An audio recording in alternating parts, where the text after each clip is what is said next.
সাংবাদিক আক্ৰমণকাৰীসকল হুঁশিয়াৰ হুঁশিয়াৰ হুঁশিয়াৰ সাংবাদিক ন্যায় দিয়ক ন্যায় দিয়ক ন্যায় দিয়ক সাংবাদিক ঐক্য জিন্দাবাদ জিন্দাবাদ জিন্দাবাদ সাংবাদিক আক্রমণকারী ডক্টর রঞ্জিত পাঠকক গ্রেপ্তার করক গ্রেপ্তার করক গ্রেপ্তার করক ঢেকিয়াজুলিৰ সমূহ দল সংগঠন জিন্দাবাদ জিন্দাবাদ জিন্দাবাদ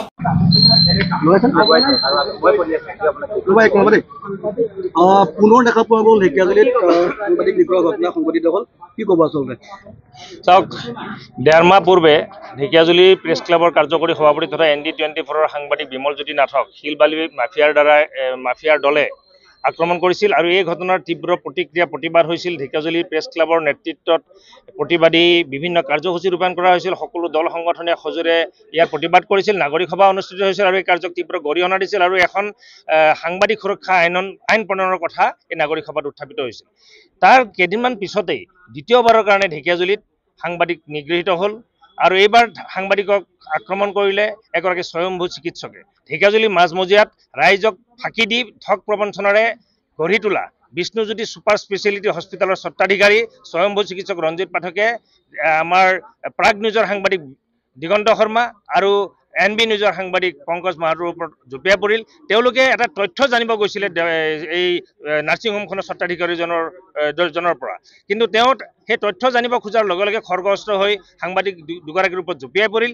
এই কাৰ্যক ঢেকিয়াজুলি প্ৰেছ ক্লাবে তীব্ৰ গৰিহণা দিছোঁ আৰু ঢেকিয়াজুলি প্ৰেছ ক্লাবৰ উদ্যোগত আজি এই প্ৰতিবাদী কাৰ্যসূচী ৰূপায়ণ কৰা হৈছে আৰু এই প্ৰতিবাদী কাৰ্যসূচীত ঢেকিয়াজুলিৰ সকলো সংগ্ৰামী ছাত্ৰ আৰু যুৱ সংগঠন সকলো সংবাদসেৱীয়ে ইয়াত অংশগ্ৰহণ কৰি তীব্ৰ প্ৰতিবাদ জনাইছে আৰু এই প্ৰতিবাদী কাৰ্যসূচীৰ জৰিয়তে আমি অসম চৰকাৰক দাবী জনাইছোঁ যে অতি শীঘ্ৰে সাংবাদিক আক্ৰমণকাৰী স্বয়ম্ভূ চিকিৎসক ৰঞ্জিত পাঠকক গ্ৰেপ্তাৰ কৰক আৰু ঠগ প্ৰবঞ্চনাৰে ঢেকিয়াজুলিত ছুপাৰ স্পেচিয়েলিটি হস্পিটেল বুলি কৈ যিখন তেওঁ নাৰ্ছিং হোম ইয়াত চলাই আছে এই নাৰ্ছিং হোমখন অতি শীঘ্ৰে বন্ধ কৰক। আমি এইকাৰণেই নাৰ্ছিং হোমখন বন্ধ কৰাৰ দাবী জনাইছোঁ যে এই নাৰ্ছিং হোমখন আৰম্ভণিৰ দিনাই ছুপাৰ স্পেচিয়েলিটি হস্পিটেল বুলি ঘোষণা কৰিছে, অথচ ইয়াত আজিলৈকে ICU বা ভেণ্টিলেটৰ বা অন্যান্য কোনো ধৰণৰ অত্যাধুনিক সা সুবিধা নাই।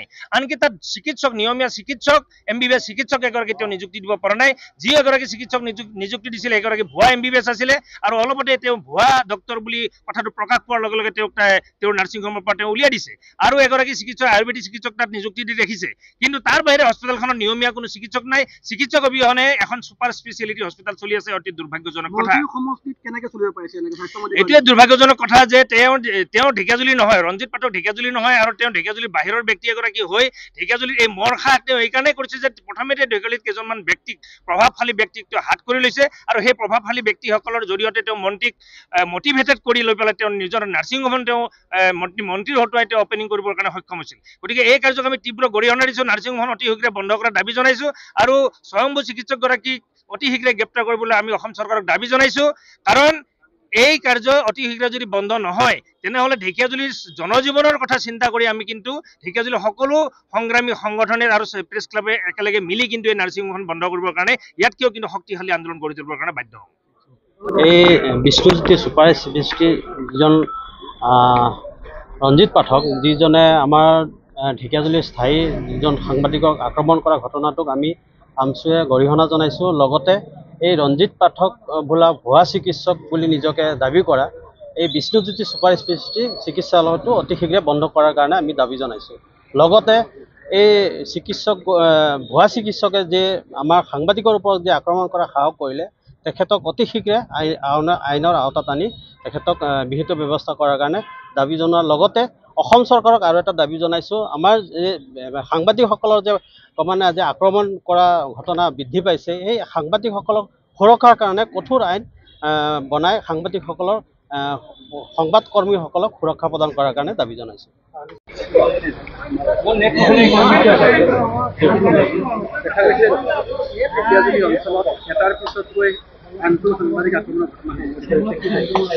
আচলতে আমি গম পালোঁ যে ঢেকিয়াজুলিৰ এখন ব্যক্তিগত নাৰ্ছিং হোমত ঢেকিয়াজুলি প্ৰেছ ক্লাবৰ দুগৰাকীকৈ সাংবাদিকে বাতৰি সংগ্ৰহ কৰিবলৈ যোৱা অৱস্থাত কৰ্তব্যৰত অৱস্থাত থকা দুগৰাকী সাংবাদিকক এই নাৰ্ছিং হোমখনৰ যিগৰাকী স্বত্বাধিকাৰীগৰাকীয়ে আৰু চিকিৎসকৰ দলে শাৰীৰিকভাৱে অপদস্থ কৰিছে। এই বিষয়টো অত্যন্ত গৰিহণাৰ যোগ্য আৰু ছাত্ৰ সন্থাই আমি সমগ্ৰ বিষয়টো আমি ধিক্কাৰ দিছোঁ। আমি দেখিবলৈ পাইছোঁ এগৰাকী চিকিৎসকক আচলতে আমি আধুনিক ভগৱানৰ লগত তুলনা কৰোঁ। সেই চিকিৎসকগৰাকীয়ে যেতিয়া এখন ভুৱা চিকিৎসকৰ লগত জড়িত চিকিৎসা সেৱা তেওঁ আগবঢ়াই আছিল এখন চিকিৎসালয়ত, এই বিষয়টো অত্যন্ত স্পৰ্শকাতৰ বিষয়। এই বিষয়টো প্ৰশ্ন কৰিবলৈ যাওঁতে এগৰাকী চিকিৎসকৰ সেইখন নাৰ্ছিং হোমৰ স্বত্বাধিকাৰীগৰাকীয়ে কি কাৰণে সাংবাদিকসকলক শাৰীৰিকভাৱে অপদস্থ কৰিলে আৰু কি কাৰণে আচলতে সেই চিকিৎসকগৰাকীক স্বত্বাধিকাৰীগৰাকীয়ে ৰক্ষণাবেক্ষণ দিবৰ কাৰণে চেষ্টা কৰিলে, এই বিষয়টো অত্যন্ত দুৰ্ভাগ্যজনক আৰু ৰহস্যজনক। সেইটো কাৰণে আমি আহ্বান জনাইছোঁ, আহি থকা দিনসমূহত যাতে সাংবাদিকসকলৰ সুৰক্ষাৰ দিশটো চৰকাৰে চালি জাৰি চাই সাংবাদিকৰ যাতে সুৰক্ষা সুনিশ্চিত কৰে আৰু কঠোৰ এখন আইন বলবৎ কৰি যাতে সাংবাদিকসকলক যাতে সুৰক্ষা প্ৰদান কৰিব পাৰে, তাৰ কাৰণে ব্যৱস্থা গ্ৰহণ কৰিবৰ কাৰণে আমি আহ্বান জনাইছোঁ। আৰু ঢেকীয়াজুলি প্ৰেছ ক্লাবৰ দুগৰাকীকৈ সাংবাদিকক যি ধৰণে নিগ্ৰহৰ ঘটনা সংঘটিত হ'ল, আক্ৰমণ কৰিলে, শাৰীৰিকভাৱে প্ৰাণে মাৰি হত্যা কৰিবৰ কাৰণে চেষ্টা কৰিলে, এই চিকিৎসকগৰাকীৰ বিৰুদ্ধে ব্যৱস্থা গ্ৰহণ কৰিবৰ কাৰণে আমি ছাত্ৰ সন্থাই এই প্ৰতিবাদী কাৰ্যসূচীৰ পৰা দাবী উত্থাপন কৰিছোঁ।